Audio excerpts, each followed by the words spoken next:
Um Homem para Qualquer Mercado, de Edward Thorp, é um livro direcionado para todos aqueles que desejam conhecer melhor a lógica inerente aos investimentos e o funcionamento do mercado financeiro por meio da autobiografia de um dos mais importantes matemáticos de nosso tempo. Edward Thorp é o gestor dos altamente especulativos fundos de hedge, jogador de blackjack, também chamado de 21, sendo muito comum nos cassinos, e professor universitário. Neste microbook, você vai aprender como o autor realizou dois feitos que, antes, pareciam impossíveis: vencer a banca em Las Vegas e compreender a dinâmica de Wall Street.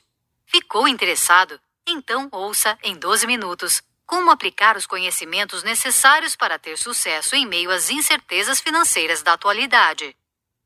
Dos cassinos para Wall Street. Talvez o mercado de ações tenha sido um passo natural e, até certo ponto, inevitável para o autor após ter alcançado sucesso nos cassinos. Houve problemas com os métodos de Thorp para vencer o dealer, ou croupier, isto é, o profissional responsável por pagar os jogos nos salões de apostas.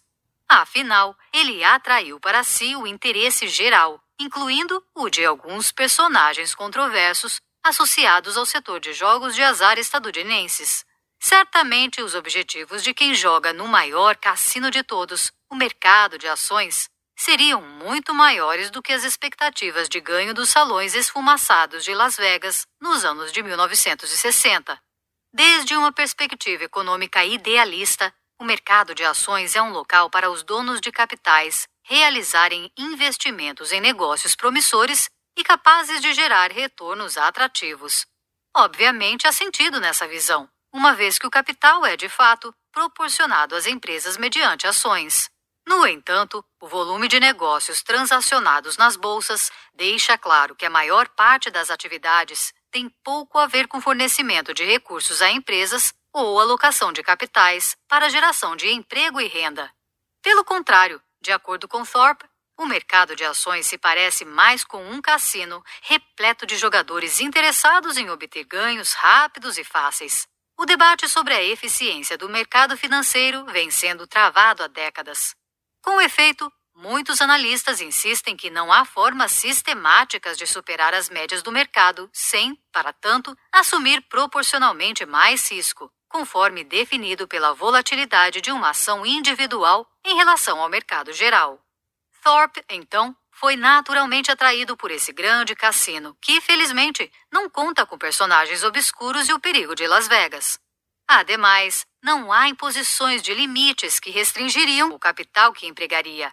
Outro fator de interesse é que as regras não mudam repentinamente no meio do jogo, a fim de impedir que o jogador prossiga em uma sequência de vitórias.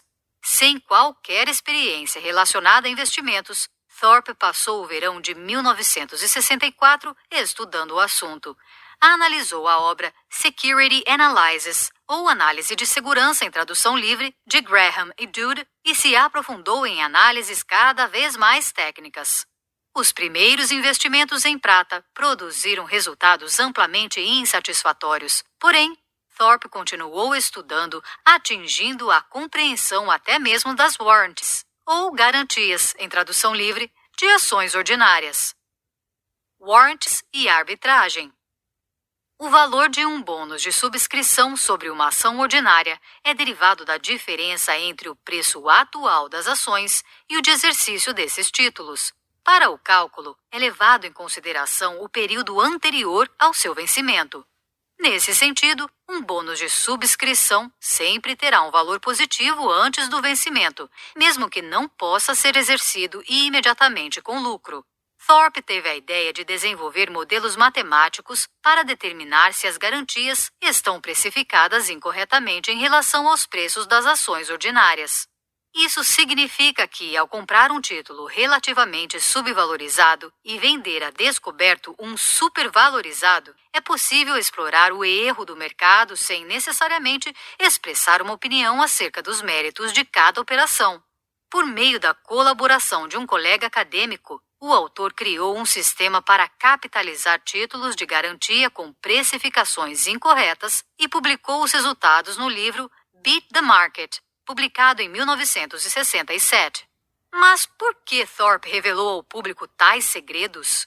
Durante a sua juventude, ele ambicionava alcançar destaque no meio acadêmico, tendo considerado a pesquisa científica como um bem público. Seu compromisso ético esteve acompanhado da esperança de que teria mais ideias que poderiam ser exploradas para o seu próprio ganho monetário. Pouco depois da publicação da referida obra, Thorpe propôs, de forma independente, a fórmula que posteriormente seria conhecida como a fórmula de Black-Scholes para precificação de opções. Os estudiosos Fisher-Black e Myron-Scholes foram inspirados por Thorpe, criando seu famoso modelo e publicando as descobertas em 1972. Nesse caso, infelizmente, a história não concedeu o devido crédito ao pesquisador original. Conhecendo Warren Buffett. A história muda radicalmente quando Thorpe é convidado a conhecer o célebre investidor Warren Buffett em 1969. O autor havia começado a administrar contas para clientes, um dos quais era o reitor da faculdade de graduação da Universidade da Califórnia, Ralph Waldo Gerard. O reitor era sócio comanditário da famosa empresa Buffett Partnership, que na época estava em processo de liquidação. Os investidores receberiam dinheiro vivo ou a opção de obter ações das empresas Diversified Retailing e da Berkshire Hathaway.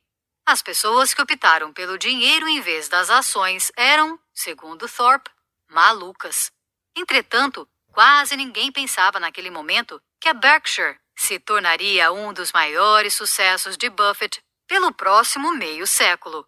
Gerard planejava aceitar o dinheiro e queria a opinião de Buffett sobre Thorpe. Ambos empregaram estratégias de hedge para a garantia e a arbitragem de fusões. O assunto foi tratado durante almoço organizado pelo reitor. Não obstante o estilo de investimentos de Buffett transcendesse as atividades de Thorpe, ele teve uma impressão geral positiva de nosso autor, à medida que Gerard acabou escolhendo-o como sócio de investimentos em fundos adicionais. Agora que chegamos à metade da leitura, vamos conhecer melhor sobre a empresa gerida por Thorpe, a Princeton Newport Partners, os conselhos oferecidos pelo autor acerca de finanças pessoais e, por fim, as críticas que realiza ao sistema financeiro. Princeton Newport Partners. Nessa fase de sua vida, Thorpe administrava cerca de $400 mil e as contas rendiam, em média, 25% ao ano, com 20% dos lucros pagáveis aos sócios gerais. A renda de $20 mil do autor com a parceria equivalia ao seu salário como professor universitário. As quantias aumentaram ainda mais nos anos seguintes, à medida que sua empresa atraía ativos adicionais e desfrutava de sucesso constante. Thorpe manteve seu cargo de professor por vários anos antes de, finalmente, dedicar todo o seu tempo aos investimentos, o que ocorreu na década de 1980. Logo, a Princeton Newport empregou uma verdadeira estratégia de fundo de hedge. Dito de outra forma, as intervenções eram projetadas para serem neutras em relação ao mercado, gerando lucros permanentes a despeito dos movimentos inerentes ao mercado de ações em geral. Hoje, o que chamamos de fundos de hedge não são geralmente fundos neutros de mercado do tipo que Thorpe administrava, mas títulos comprados ou vendidos.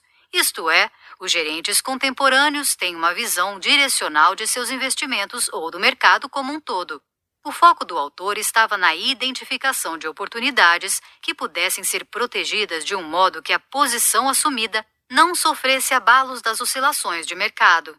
Isso resultou em um histórico de quase 20 anos, em que o fundo nunca registrou prejuízos. De novembro de 1969 até 1988, a Princeton Newport Partners publicou um retorno anual, composto anual líquido de 19,1% e um bruto, após a cobrança de taxas, de 15,1%. A empresa só teve problemas no final de 1987, quando a Receita Federal, IRS e o FBI invadiram sua sede. Rudolph Giuliani, que na época era um procurador da justiça politicamente ambicioso, iniciou uma campanha para criminalizar os investidores de Wall Street. Finanças pessoais. Os últimos capítulos do livro se aprofundam em uma série de tópicos de finanças pessoais. Apesar de estarem inseridos em uma autobiografia, fornecem boas ideias tanto para os investidores iniciantes quanto para os mais experientes. Thorpe analisa fatos e números associados à riqueza nos Estados Unidos, explica o poder do crescimento composto, examina as possibilidades de vencer no mercado, considera as táticas de indexação como uma abordagem viável e, por fim, indica como alocar recursos entre as diferentes classes de ativos. O fato de dedicar tanto espaço em suas memórias às finanças pessoais é um claro indicativo de que o autor acredita que a falta de educação nessa área é um sério impedimento ao bem-estar público. Por isso, sustenta que as finanças pessoais deveriam ser incluídas no currículo escolar de nível fundamental e médio. A premissa básica para essa conclusão reside na observação de que a maioria das pessoas não compreende probabilidade e estatística básica. Evidentemente, se mais pessoas entendessem o poder do crescimento composto ao concluírem o ensino médio, haveria, segundo ela, menos casos de miséria gerados pelo acúmulo equivocado de dívidas e ausência de estratégias de poupança. A questão de tentar ou não vencer o mercado é, em última análise, uma decisão pessoal. Aqueles que desejam enfrentar esse desafio devem escolher entre gerentes que possam ter um alto desempenho depois de considerarem seus honorários. Caso contrário, podem optar por fazerem o trabalho por si mesmos. Vicissitudes do sistema. Nosso autor não deixa de oferecer aos leitores um relato convincente das causas e consequências das crises financeiras. A insensatez do mercado de ações pode ser familiar para a maioria dos leitores, mas sempre geram uma sensação de perplexidade quando exposta diretamente. Embora Thorpe acredite que novas crises financeiras possam ser amenizadas devido às recentes mudanças regulatórias, demonstra pessimismo em relação às reformas geralmente implementadas. Uma de suas mais fortes acusações refere-se à governança corporativa e corrupta que isola as administrações à custa dos acionistas, prática, aliás, que continua até hoje. As estruturas de incentivos prevalecentes nos Estados Unidos seguem praticamente inalteradas e, certamente, causarão problemas graves em breve. Um bom exemplo pode ser encontrado no gerenciamento das ações de Warren Buffett, que, apesar de minuciosamente elencadas na obra, são de conhecimento geral do público. A despeito da filantropia de Buffett e de sua participação no governo estadual da Califórnia, há uma indesejável confusão de interesses públicos e privados que, no final das contas, concentra cada vez mais dinheiro nas mãos dos mais ricos e poderosos, em detrimento da sociedade como um todo. Notas finais. As memórias do autor certamente são apreciadas por diversos tipos de leitores. Os jogadores e investidores ficarão naturalmente fascinados com os detalhes que a obra fornece. Por sua vez, as pessoas interessadas em políticas públicas ficarão atraídas pelas suas opiniões sobre a crise financeira e os leitores menos familiarizados com finanças pessoais receberão breves lições e alguns conselhos acionáveis. Provavelmente, uma das lições mais importantes da presente obra consiste no fato de que a curiosidade intelectual, articulada à rejeição do senso comum, é necessária para o progresso do conhecimento humano e, em nível pessoal, a obtenção de riquezas.